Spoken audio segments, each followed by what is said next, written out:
Bonjour tout le monde, vous allez bien? Oui, good. Je suis content de vous accueillir. Je m'appelle David, je suis pasteur de l'Église. Bienvenue à cette série qu'on a commencée il y a quelques semaines, la série Humanité. Bienvenue si vous nous visitez pour la première fois ou dans les premières fois. On est content que vous soyez des nôtres. Noël est une période justement particulière où on a l'occasion de parler de Jésus, parler de sa naissance, parler de celui qui est notre passion aussi à l'Église 180, celui qui dirige notre Église et qui nous inspire. Et puis, si vous suivez en ligne, vous êtes peut-être ici ce matin avec une curiosité à l'égard de Dieu, à l'égard de Jésus, vous avez des questions, vous voulez avoir certaines réponses peut-être sur qui il est, bien, vous êtes à la bonne place. On est content de pouvoir vous accompagner dans ce cheminement-là. Et puis, c'est un processus et une démarche tout à fait légitime. Et que si vous avez déjà placé votre foi en Jésus, bien, c'est évidemment une question de pouvoir se rappeler qui il est, se rappeler comment est-ce qu'on peut le suivre, l'adorer et puis être inspiré aussi dans notre marche avec lui. Quel est le cadeau le plus difficile que vous avez jamais emballé? Je me souviens, à un moment donné, mes parents m'avaient donné une luge, tu sais, les traîneaux, là, tu sais, comme vraiment long, avec quelque chose qui, tu sais, ça remonte au bout. Là. Essayez d'emballer ça, c'est sûr qu'on reconnaît c'est quoi, là, la forme apparaît. Je me souviens encore comme si c'était hier, je te vois derrière le sapin, je dis hey, « je vais avoir un traîneau! » Et puis mes parents avaient fait ça 2 fois d'ailleurs, un traîneau d'une façon, un autre, une luge. Le cadeau le plus difficile à emballer que vous avez eu à faire, c'était quoi? Peut-être que ça a été... Je sais pas, peut-être que vous avez à un moment donné voulu offrir une voiture, peut-être à quelqu'un, ça s'emballe mal. Peut-être que vous avez juste mis comme un chou dessus. Peut-être que vous avez voulu offrir un cadeau qui était dispendieux et que vous avez peut-être hésité peut-être de le mettre en dessous du sapin pour pas qu'il soit brisé. Et puis, peut-être que c'était un voyage que vous vouliez offrir. On se retrouve des fois dans des circonstances où des cadeaux sont difficiles à emballer, que ce soit à cause de leur forme, que ce soit peut-être à cause de leur fragilité, peut-être à cause de leur grosseur. On est dans des périodes de Noël où justement on est confronté à emballer. Si vous êtes en plus des mauvais emballeurs comme moi, ça ressemble souvent peut-être à une grosse boule de papier. Mais il y a des cadeaux comme ça qui sont difficiles à offrir. Et le pardon est quelque chose qui est extrêmement difficile à offrir.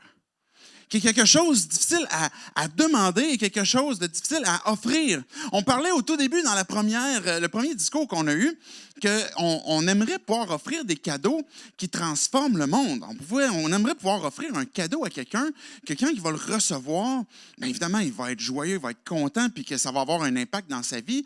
On a ce désir-là, quelque part, de vouloir transformer, apporter quelque chose de bien, de bon.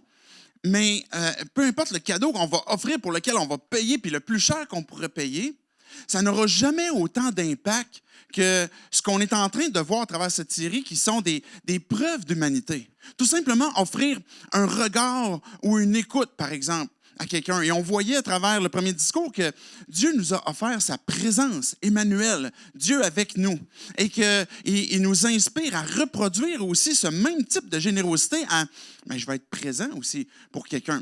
On a vu que Jésus, quand il a pris notre humanité, c'était aussi dans le but de pouvoir nous secourir, nous apporter de l'aide, et que le fait de pouvoir nous-mêmes faire preuve d'humanité, d'être inspiré par ce que Jésus a fait et de pouvoir apporter de l'aide, est un cadeau que l'on peut offrir, que l'on peut donner et qui a réellement un impact pour changer notre monde. Et le pardon, c'est la même chose, c'est-à-dire que c'est quelque chose que l'on peut offrir, quelque chose que l'on peut même demander, mais qui est extrêmement difficile. Et la période de Noël vient souvent justement révéler, vient souvent relever certaines blessures, certaines choses qui se sont produites, et peut-être par rapport à la famille, à des amis, parce que souvent ça nous rappelle certaines blessures, parce que c'est souvent accentué de rencontres, que ce soit un party de bureau, que ce soit des parties de famille, que ce soit diverses rencontres. On est rappelé des fois à certaines douleurs, certaines souffrances et à certains pardons qu'on n'a jamais obtenus ou que peut-être qu'on n'a jamais offert. Vous savez, les 3 choses les plus difficiles à dire, la première des choses, on voyait la semaine passée, je ne les ai pas mis nécessairement dans l'ordre le plus difficile, mais la première des choses, c'est « j'ai besoin d'aide ». C'est difficile de demander de l'aide. La deuxième chose, la plus difficile à demander, je te demande pardon. Une chose extrêmement difficile à dire. Et la troisième chose, c'est la sauce Worcestershire. Qui est la chose la plus difficile à dire. Je ne sais pas comment est-ce que vous vous y prenez. Mais au-delà de la sauce Worcestershire, ben, je te demande pardon. Et c'est facile à prononcer, mais tellement difficile à dire. Tellement difficile à dire. Et on peut revenir justement à cette déclaration qu'on voyait tantôt, qui va être la réflexion au cours de du discours de ce matin, que le pardon a la puissance de changer l'humanité, mais il est le plus difficile à offrir. Ce pardon-là, quand que Dieu est venu prendre notre humanité, quand Jésus est venu prendre notre humanité, ben, c'était dans le but de nous offrir le pardon. Et quand on voit, par exemple, dans des textes de la Nativité, par exemple, le mot « paix », où est-ce que la paix, elle est souhaitée, puis on le souhaite encore aujourd'hui, mais ça va directement, justement, dans le sens qu'il y ait une paix qui puisse s'établir sur terre, sur nos relations, que la paix puisse exister. Et c'est quelque chose qu'on souhaite. On souhaite la paix. Il n'y a personne qui souhaite la guerre, personne qui souhaite poursuivre dans une attitude de conflit. On désire la paix. Quand Jésus a pris notre humanité, c'était pour nous offrir la paix, nous offrir le pardon. Ce qu'on va faire ce matin, c'est on va lire deux textes en particulier de la Nativité. Et puis après ça, on va regarder comment est-ce que ça nous concerne. Ça concerne qui? C'est quoi l'origine du problème, finalement, du pourquoi est-ce qu'on a besoin des fois de demander pardon? C'est qu'est-ce qui est derrière ce problème-là? Et puis finalement, de voir comment est-ce que Dieu, en nous apportant son humanité, vient transformer aussi notre façon de vivre et retrouver la paix. Fait que je vais prier, puis après ça, on va regarder différents textes pour les commenter un petit peu plus tard. Dieu, on veut te dire merci pour cette matinée que l'on a, cette occasion que l'on a de pouvoir ouvrir nos oreilles à toi, à ta parole, et qu'est-ce que tu as à nous dire. Jésus, tu es venu sur terre, toi qui es Dieu, qui n'avait ni commencement, qui a ni fin, tu as quand même décidé de venir comme un enfant, et dans le but de pouvoir nous apporter la paix, nous apporter le pardon, la réconciliation. Ma prière, Dieu, ce matin, pour chacun d'entre nous, c'est que tu puisses venir révéler à nos cœurs et nos pensées ces vérités, ces choses qui concernent justement cette œuvre de réconciliation, cette œuvre de pardon que tu as fait, et comment est-ce que ça vient transformer notre propre vie, nos propres relations. Viens éveiller notre intelligence, viens répondre à nos questions pour chacun d'entre nous, Dieu, qui te cherchons, qui veulent en savoir plus, et que tu puisses répondre à ces questions que toi, tu connais, pour qu'on puisse cheminer avec toi. C'est en ton nom, Jésus, qu'on prie ces choses. Amen. Amen.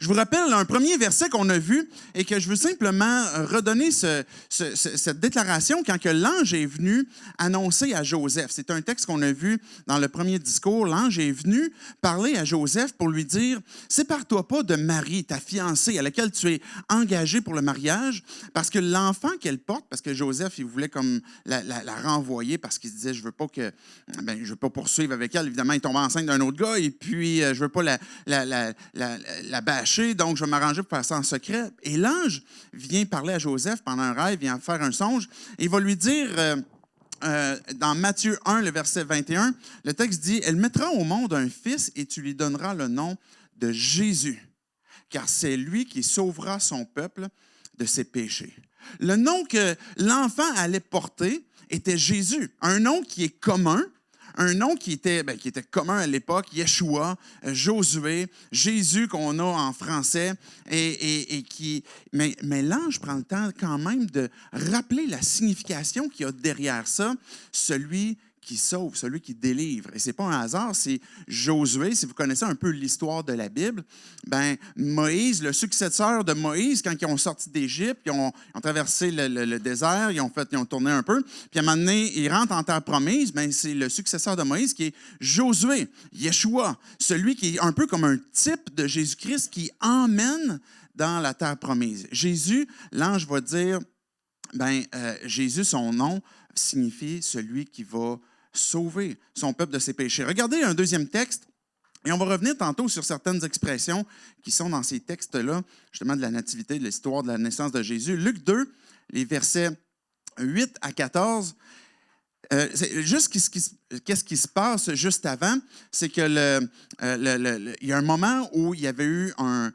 recensement. Marie et Joseph partent ensemble en direction de Bethléem. On voyait, par exemple, la semaine passée que Jésus était descendant de David, d'Abraham. Donc, il y avait une association à les promesses que Dieu avait faites, qu'à travers Abraham, la terre entière, les peuples entiers seraient bénis à travers sa descendance. Donc, ça passe par Jésus. Et David étant le roi qui était destiné, par exemple, pour le peuple, ben, à travers Jésus, ben, on a maintenant un roi dont son règne ne finit jamais et qui règne sur chaque peuple et sur son peuple, ultimement, finalement, pour ceux qui placent leur foi en lui.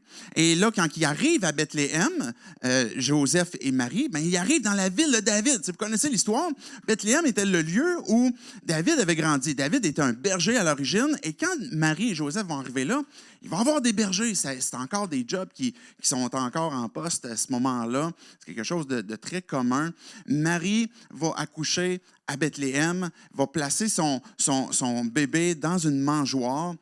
Souvent, on va dire qu'il n'y avait pas de place à l'hôtel, un peu comme si c'était fait rejeter. Mais il faut se souvenir que c'est un recensement. Donc, il y a plusieurs personnes qui sont en voyage. Et c'est normal que tout soit plein. C'était possiblement une maison haute de la famille de David. Il n'y avait plus de place. Et là, ils se sont placés à l'extérieur où ils ont pu placer finalement le bébé dans la mangeoire. Et là, ils l'ont placé avec une petite couverture, des langes.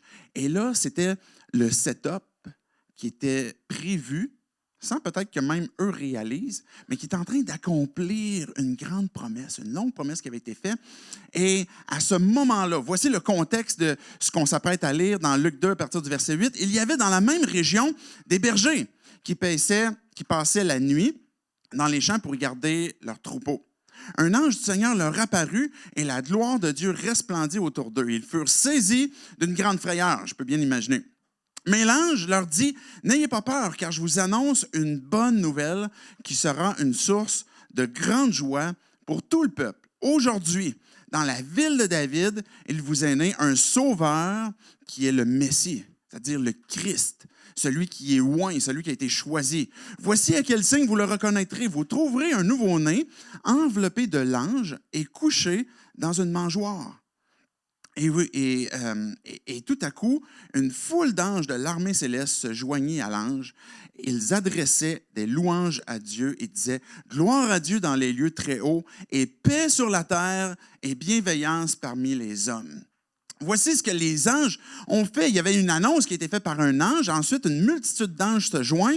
Et là, la chorale des anges. Je ne capote pas full sur les chorales habituellement. J'aime bien les beaux chants, j'aime bien ces belles choses-là.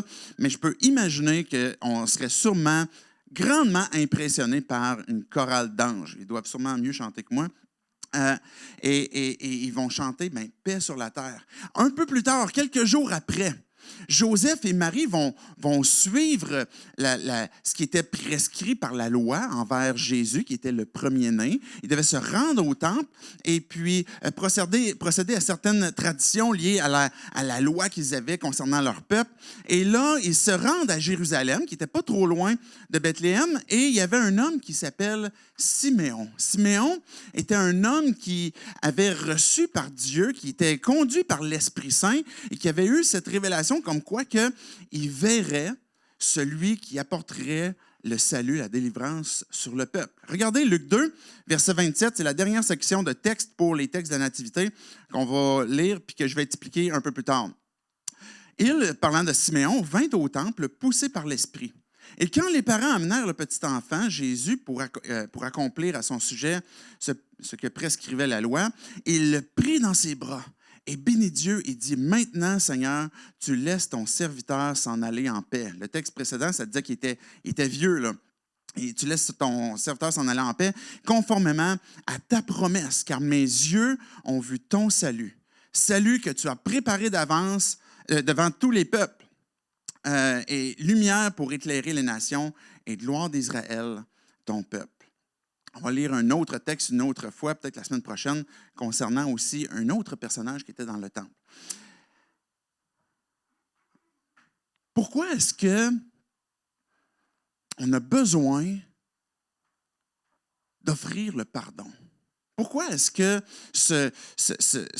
cette nécessité dans nos relations, dans nos, que ce soit peu importe dans notre couple, avec des amis, avec des collègues, pourquoi est-ce que c'est nécessaire que de demander pardon?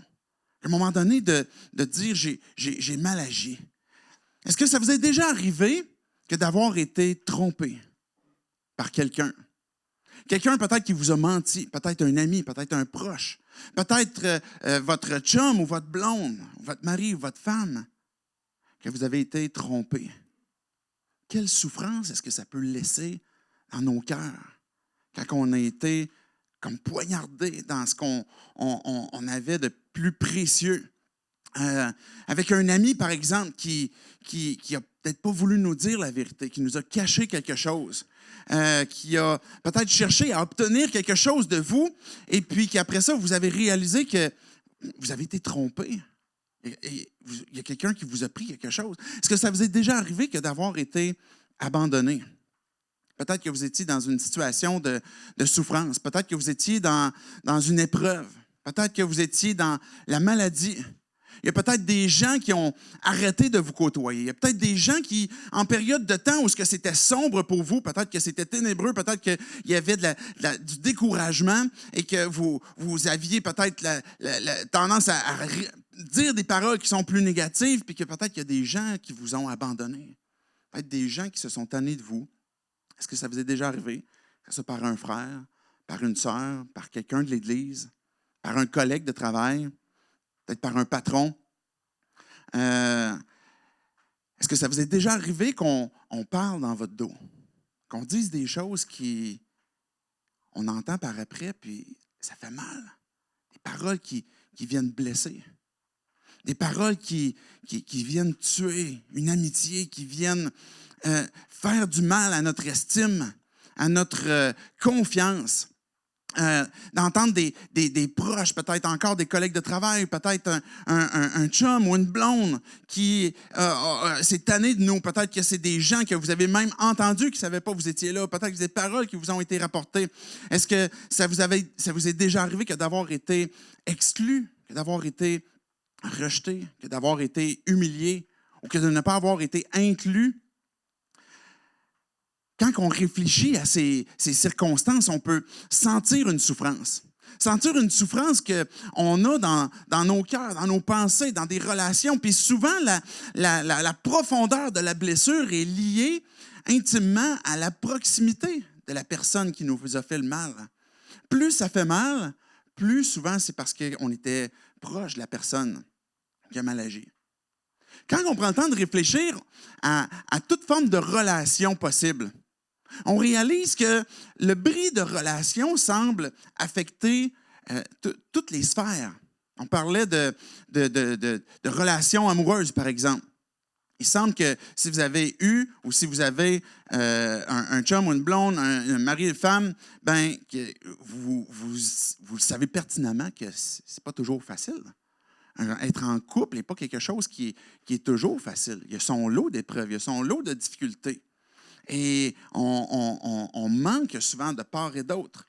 Même sans nécessairement parler de couple, mais même entre les sexes. Ça ne date pas d'hier, cette guerre entre hommes et femmes, entre l'égalité, entre la façon que les hommes peuvent dominer négativement, par exemple, la femme. Peut-être que la femme cherche à venir usurper, à venir prendre. Et il y a une guerre de sexe qui semble exister. Même à travers les peuples, à travers les nations, à travers les époques. Parents, enfants. Encore là, ce n'est pas des relations qui sont toujours parfaites, qui ne sont pas toujours idéales. Ce n'est pas toujours la faute des enfants parce qu'ils sont plus jeunes puis moins responsables ou moins autonomes. Les parents peuvent facilement abuser, peuvent facilement dominer aussi. Les enfants, ils peuvent manquer de respect, d'honneur, peuvent manquer d'obéissance, peuvent manquer... Et les relations dans une famille entre parents et enfants semblent aussi avoir un bris. Il semble avoir quelque chose qui est difficile à harmoniser. Même les nations entre elles, un peuple contre un autre peuple. On entend parler de Canadiens contre Boston. Les Québécois, les Ontariens, il y en a tous qui sont Ontariens, ne levez pas vos mains.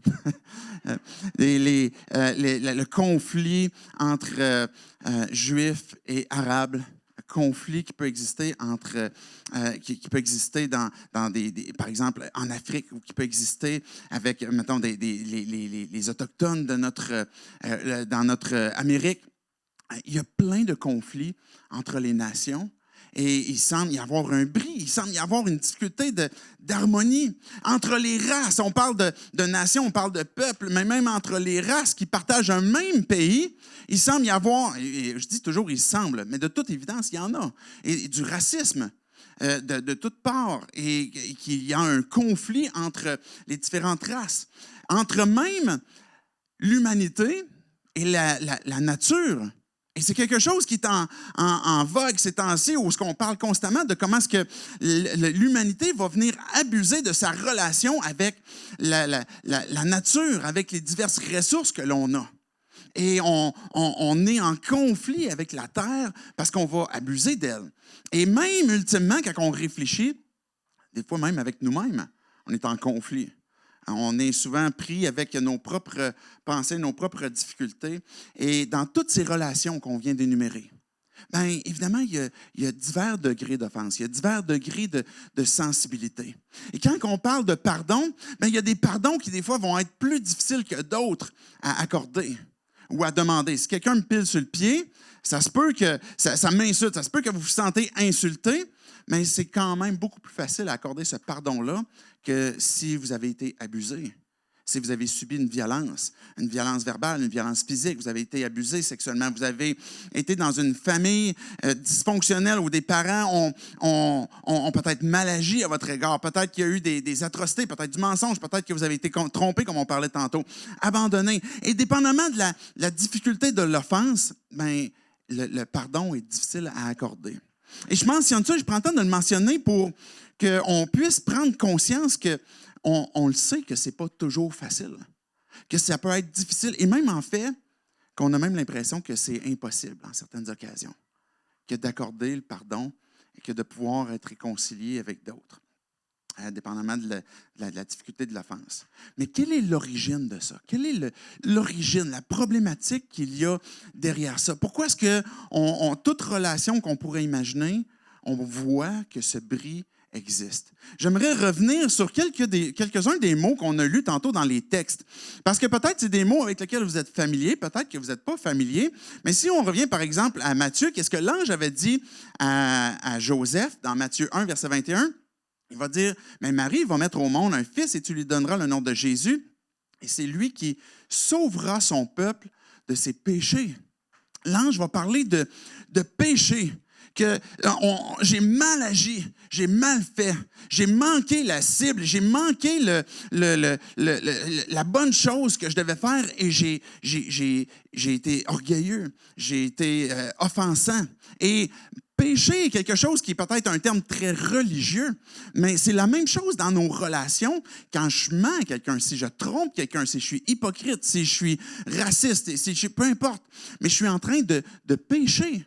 Je suis en train de faire le mal et la conséquence du mal est toujours la destruction, est toujours le bris de relation, le bris de la personne de l'autre et puis ma personne aussi. Et quand l'ange va dire que Jésus va venir pour sauver, c'est venir transformer, venir délivrer, venir à notre secours, venir à notre aide dans le but de pouvoir nous apporter ce qui est nécessaire pour qu'on puisse être complètement, définitivement sauvés. Dans Luc 2, tantôt, on voyait que les anges, en fait, l'ange qui apparaît au berger, et c'est intéressant de voir que les anges ont choisi de venir apparaître à des bergers, des gens qui n'étaient pas des personnes importantes, des gens qui, socialement, étaient souvent exclus parce qu'ils puaient. Ils sentaient le mouton. Et ils restaient dehors à longueur de journée. Ils étaient un peu exclus. Il y a peut-être le langage, peut-être l'éducation n'était pas comme les autres. Et puis Dieu a décidé de faire naître son Fils unique. Jésus a décidé qu'il est Dieu, de venir naître dans un endroit qui n'était pas reconnu parmi les plus importants.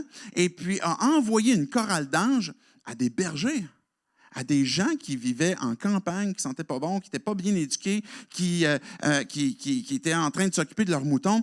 Et puis, cet ange-là va leur dire, « Ayez pas peur parce que je vous annonce une bonne nouvelle qui va être une source de grande joie. » Une source de grande joie parce que il y a quelque chose qui va pouvoir être transformé dans nos vies, dans nos relations. Aujourd'hui, dans la ville de David, il vous est né un sauveur qui est le Messie. Encore ce terme de sauver, de venir à notre secours pour nous apporter ce qui était nécessaire, c'est-à-dire le pardon, pour rétablir, il va dire verset 14, « Et gloire à Dieu dans les lieux très hauts », c'est tous les anges qui sont en train de chanter, « et paix sur la terre ». Parce que Jésus est venu sur terre, qui est le sauveur, il est venu pour apporter la paix, pour venir apporter une réconciliation. Et Siméon, tantôt, on lisait que, on peut le revoir au verset 30, « Car mes yeux ont vu ton salut, ont vu la délivrance, ont vu la liberté, ont vu le Messie, le Sauveur, qui vient apporter le salut. » Verset 31, « Salut que tu as préparé devant tous les peuples, qui nous concerne à nous aujourd'hui encore, et lumière pour éclairer les nations et la gloire pour Israël. » Apporter un pardon qui nous permet que d'être sauvés. C'est souvent des termes bibliques. Peut-être que vous êtes habitués, peut-être que c'est des termes qui vous dérangent un peu, mais ces termes-là sont là pour nous expliquer qu'on a tous fait le mal, que tout le peuple de Dieu à l'époque, que tous les peuples aussi ont besoin de cette bonne nouvelle que je peux dire, j'ai été trompé, j'ai été trahi. Il y a quelqu'un qui m'a parlé dans le dos. Il y a des gens qui m'ont fait du mal. Mais quand on prend le temps de faire la réflexion à l'inverse, est-ce que ça m'est arrivé de le faire? Est-ce que j'ai menti? Est-ce que j'ai parlé dans le dos de quelqu'un? Est-ce que j'ai trompé? Est-ce que j'ai offensé quelqu'un? Est-ce que j'ai mal agi? Et devant Dieu qui m'a créé, bien, ultimement, est-ce que j'ai eu cette même attitude envers lui? Et qui finalement, ma relation est brisée. Toutes mes relations, toutes nos relations sont affectées et sont brisées. Une offense, c'est quoi? Quand on est offensé, quand on a subi une offense de quelqu'un qui nous a fait du mal avec ce qu'on a énuméré tantôt, que ce soit trompé, qu'on s'est fait mentir, qu'on s'est fait trahir, peu importe, c'est quoi qu'il y a derrière ça? Pourquoi est-ce que ça nous fait mal? Mais la raison, c'est parce qu'il y a quelque chose qui m'a été pris. Il y a une dette qui a été créée.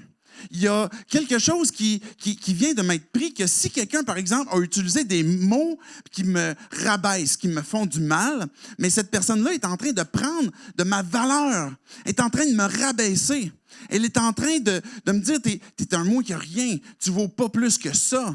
Si quelqu'un m'a trompé, elle a pris ma confiance, elle a pris mon cœur, elle a pris mes espoirs que je pouvais fonder avec cette personne-là. Si quelqu'un, par exemple, me ment, ben, elle est en train de me prendre finalement ce que je concevais comme étant la vérité.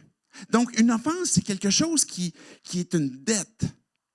Que quand on se fait prendre quelque chose, que ce soit ma valeur, que ce soit mon intégrité, que ce soit ma confiance, que ce soit mon honneur, que ce soit qu'on prend mon temps, qu'on prend mon argent, qu'on prend ma dignité, mais il y a quelque chose qui, en dedans de nous frustre. Et c'est pour ça qu'on est offensé. Tu me dois quelque chose. Et c'est la raison pour laquelle on a envie de faire payer à l'autre. Vous me suivez? Pourquoi j'ai envie de le faire souffrir? Pourquoi j'ai envie de lui faire payer? Pourquoi si on me ment, j'ai envie de l'abandonner? Pourquoi si on me rabaisse, j'ai envie de rabaisser? C'est parce que je veux faire payer la dette que ce que la personne m'a pris. Et il y a quelque chose qui a été pris et que, ben, c'est qui va me le rembourser, ça? C'est qui va me redonner ce qui m'a été pris? Et ça emmène, si je vis constamment dans cette amertume, si je vis constamment dans cette habitude de je ne vais pas pardonner, mais je vais faire payer. Et je vais rester dans cet état-là. Mais on est livré à nous-mêmes à des souffrances, à des tourments de comment je vais faire pour le payer? Pourquoi est-ce qu'elle m'a fait ça? Et continuellement tourner des choses qui rappellent la souffrance que je vis, que peut-être l'autre m'a faite. Et il y a quelque chose que l'autre est en dette avec moi et que ça m'emmène cette conséquence si je ne pardonne pas à peut-être, et c'est drôle parce qu'il y a un film qui est assez populaire là, pendant le temps des fêtes, le Grinch, qui est justement quelqu'un qui est comme frustré de la vie, qui s'est fait voler de quoi et qui a envie de faire gâcher le Noël à tout le monde parce qu'il a souffert. Le fait de ne pas pardonner vient nous ronger par en dedans. Parce que c'est une dette, quelque chose qui m'a été pris et je veux que quelqu'un me la rembourse. Mais c'est qui va me la rembourser? C'est qui va rembourser la dette que j'ai?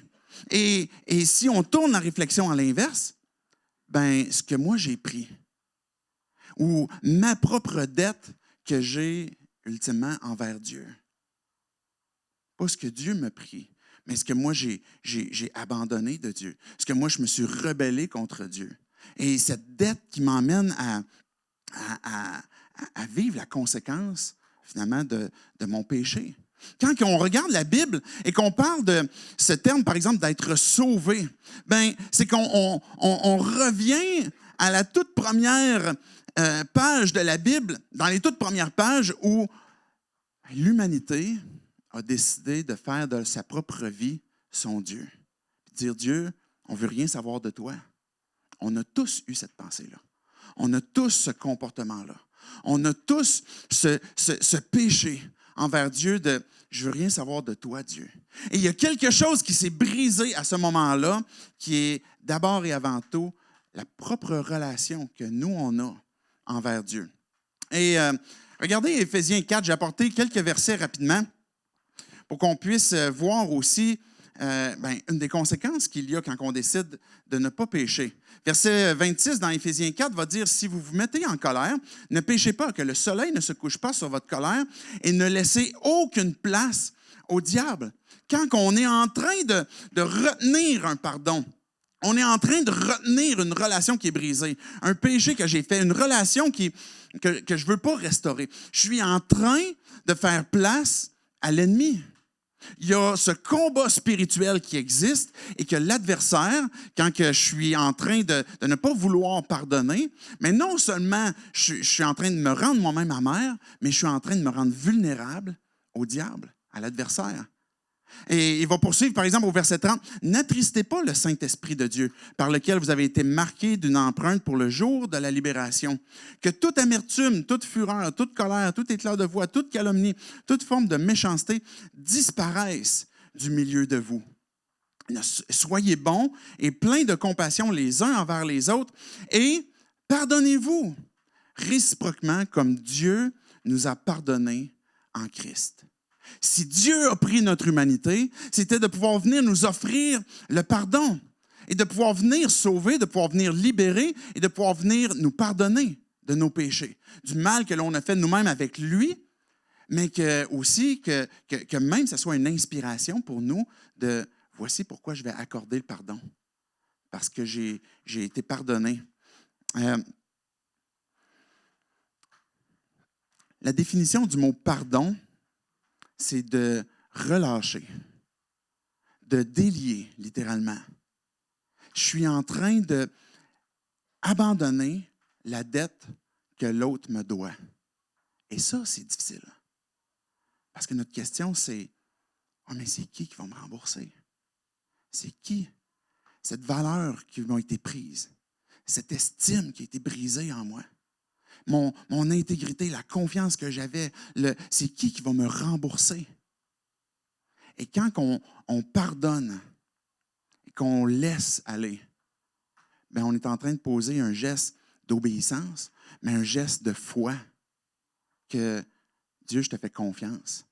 Parce que peut-être ce matin, tu réfléchis à une relation qui a peut-être été brisée, qu'un pardon qui n'a pas été accordé. Et puis peut-être pour certains d'entre nous, ce pardon-là est plus possible d'avoir une réconciliation parce que la personne est décédée. La personne n'est plus près de vous. Et comment être libéré? comment être délivré. Ou si la personne ne veut pas régler, si la personne ne veut pas entrer en relation pour aller plus loin, pour restaurer la relation et puis accorder le pardon ou demander le pardon. Qu'est-ce que je fais si c'est pas possible? Mais c'est un geste de foi où Dieu, si j'accorde le pardon, si je veux donner le pardon, je suis bien conscient que si je le retiens, je suis en train de m'épuiser, je suis en train de souffrir, je suis en train de faire du mal à l'autre comme à moi.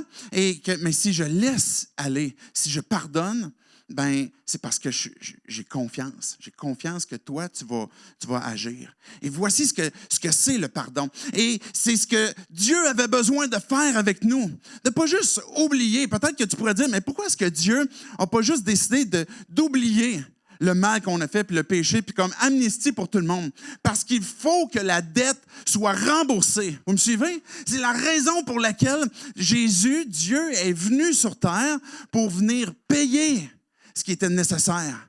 C'est la seule expression de foi sur la terre que Dieu est venu vers nous. Et non pas une religion qui cherche on va oublier, on va essayer de compenser le mal et la dette que j'ai faite par différentes autres bonnes actions. Non, il faut qu'il y ait un rédempteur. Il faut qu'il y ait rédemption. Il faut qu'il y ait pardon. Puis pour qu'il y ait pardon, il faut que quelqu'un ait payé. Et que si je suis prêt à abandonner, c'est parce que j'ai confiance que Dieu m'a pardonné. Et j'ai confiance que Dieu va prendre soin de tout ce que j'ai de besoin, même quand j'accorde le pardon, et je suis prêt à délier. Jésus, il disait lui-même, mais celui qui pardonne peu, celui qui a été peu pardonné aime peu. Qu'est-ce que Jésus disait à travers ça? Qu'est-ce qu'il voulait dire à travers ça? Bien, souvent, et ce n'est pas une question qu'on n'a pas besoin de beaucoup recevoir de pardon ou peu de pardon, parce qu'on a tous besoin, part égale, de Dieu, un pardon complet, total, absolu. Mais dans notre compréhension, si j'ai très peu reçu de Dieu, je n'avais pas besoin d'être pardonné tant que ça, dans le fond. Je n'avais pas si mal agi. Mais ce que Jésus dit, c'est que la personne qui a cette attitude-là aime peu. Mais que quand je réalise que, attends un peu, mon propre péché, mes propres actions, la première personne que j'ai offensée, c'est Dieu. Je lui ai menti. Je me suis rebellé, que j'ai été jaloux, que j'ai voulu faire de ma propre vie, me déclarer mon indépendance et puis me séparer de lui. Mais la première personne que j'ai été offensée, c'est lui. Et quand je réalise ce que ça a coûté à Dieu, son Fils unique, quand je réalise l'impact que ça a eu, c'est-à-dire que je suis privé de Dieu, de sa présence, de sa gloire, et que je suis, malheureusement, à cause de cette décision-là que j'ai prise, séparé de Dieu pour l'éternité, et ça implique l'enfer, mais quand je réalise ce poids que j'ai fait, et puis le besoin du pardon que j'ai besoin, bien, tout d'un coup, je vais aimer beaucoup. C'est ce que Jésus disait. Et à cause de notre nouvelle perspective qu'on a besoin que c'était pour moi. Si Jésus est né sur terre, si Jésus est venu et que Siméon dit que ça va être un sujet d'une grande joie, les anges disaient ça, c'est un sujet de grande joie pour tout le monde et puis pour tous les peuples, c'est parce que c'est vrai pour chacun d'entre nous. C'est vrai pour chacun d'entre nous. Et quand Jean-Baptiste a vu Jésus passer, il a dit, voici l'agneau de Dieu qui ôte le... Bon, Siri n'est pas vite à comprendre. Je ne suis pas sûr de comprendre. OK, je vais le réexpliquer pour Siri, celle-là. OK? Je suis content qu'elle pose la question. Je saisis l'occasion pour vous expliquer que souvent, quand on expose justement la Bible, on fait exprès de ne pas prendre pour acquis, et j'essaie de faire l'effort, de ne pas prendre pour acquis toutes les expressions que l'on a de salut, de sauveur, de rédempteur, de péché, puis de agneau de Dieu qui est haute. Il y a plein de concepts qu'on ne comprend pas toujours parce que ce n'est pas tant de notre époque, puis on a besoin de comprendre. Donc, pour Siri, cette idée de agneau de Dieu, c'est un peu à l'image de l'ancienne alliance où il y avait quelqu'un qui avait péché, qui avait mal agi, apportait un agneau sans défaut, sans tache, une brebis, et puis l'apportait au temple. Et puis finalement, cette brebis-là qui était innocente, était sacrifiée. Et son sang coulait pour finalement couvrir le péché de la personne qui avait péché. Il avait mal agi. À l'Ancienne Alliance, on n'était pas sauvé par les sacrifices. On était sauvés par la foi en Dieu, l'évangile de Dieu à ce moment-là. Mais il y avait une expression d'une foi vivante qui se manifestait, qui se vivait comme ça. Et quand Jean-Baptiste va dire, voici l'agneau qui ôte le péché, c'est que maintenant, l'agneau, c'est plus un animal, c'est Dieu qui a pris notre forme, qui a pris notre humanité et qui va donner sa vie dans le but de ne pas couvrir, mais de pardonner. De pardonner ton péché, enlever, de payer la dette de notre péché. C'est la raison pour laquelle Dieu a pris notre humanité et qui veut nous impacter, qui veut nous amener dans nos pensées, dans nos cœurs à « Voici ce que j'ai fait pour toi ». Et mon désir, c'est que l'impact que ça puisse avoir, c'est pas juste, je dis juste comme si c'était pas beaucoup, dans ma relation avec toi. Mais je veux que ça ait un impact dans ta vie, dans tes relations aussi autour avec toi. Que si tu comprends ce que j'ai fait pour toi, le but que Dieu avait en mourant à la croix, en versant son sang, en livrant sa vie, Jésus, l'intention qu'il avait, c'était de pouvoir restaurer toute relation. Que par Jésus-Christ, ton couple peut être restauré, que la relation peut être restaurée, que dans tes amitiés, que dans l'Église, que même sur la terre, on a cette espérance que même la terre va être délivrée de cette souffrance qui l'habite présentement à cause de cette domination qu'on exerce sur elle. Et je vous laisse avec 2 derniers versets pour conclure. Hébreux 10, versets 5 à 7. C'est pourquoi, en entrant dans le monde, Christ dit, et là on parle d'un texte qui date de longtemps dans l'Ancien Testament, et que Jésus a dit en entrant dans le monde, que Christ a dit, tu n'as voulu ni sacrifice, ni offrande, mais tu m'as formé un corps. Pourquoi Jésus a pris notre humanité? Pourquoi Jésus a pris notre corps? Pourquoi Jésus a participé au sang et à la chair? Verset 6, tu n'as accepté ni holocauste, ni sacrifice pour le péché. C'était pas satisfaisant pour Dieu. C'était pas ce qu'il recherchait. Et ce que Dieu ne recherchait pas, c'était pas une religion et juste dire, ben Dieu, on t'a offensé, puis on va essayer de couvrir l'offense par différentes banalités. Et Dieu, ce n'était pas quelque chose qui le satisfaisait. Et ce que Jésus poursuit en disant au verset 7, « Alors j'ai dit, me voici, je viens dans le rouleau du livre. Il est écrit à mon sujet pour faire, ô Dieu, ta volonté. » Jésus est venu offrir sa vie dans le but de pouvoir nous apporter le pardon qui est divin. Une confiance que ce dans quoi j'ai été pris puis j'ai été offensé. Même quand je place ma foi en Dieu, quand j'ai confessé à Dieu mon péché, quand je me rappelle ce qu'il a fait pour moi, ben, je suis en train de me souvenir de l'intention que Dieu a aussi pour mes relations, l'impact que ça a dans mes relations. Et un dernier texte. En effet, Dieu a voulu que toute sa plénitude habite en lui. On parle de Jésus, que la plénitude de la divinité habitait complètement, totalement dans la personne de Jésus. En prenant notre forme, 100% homme, 100% Dieu, comme cette brebis qui était sans défaut, qui n'avait jamais péché. Mais Jésus, qui est homme et qui est Dieu, ben, verset 20, il a voulu par Christ tout réconcilier avec lui-même. Aussi bien ce qui est sur la terre que ce qui est dans le ciel, en faisant la paix. Et quand les anges ont éclaté de joie, en chantant « Paix sur la terre », ils savaient ce qui s'en venait. Ils savaient l'impact que ça allait avoir dans l'Église. Ils savaient l'impact que ça allait avoir dans ta vie, dans nos vies. Et en faisant la paix à travers lui, par son sang, versé sur la croix. J'aimerais qu'on puisse se lever ensemble, qu'on puisse conclure en priant. On va prier, on va pouvoir chanter. Ça va être une occasion de répondre à Dieu aussi. De l'amour qu'il a eu pour nous, puis de pouvoir lui répondre aussi de notre amour envers lui par l'adoration. Et Dieu, on veut te dire merci. Merci parce que tu as pris notre chair. Jésus, tu es venu nous visiter, tu as pris notre humanité pour nous offrir le pardon par ta vie, en offrant ta vie en sacrifice.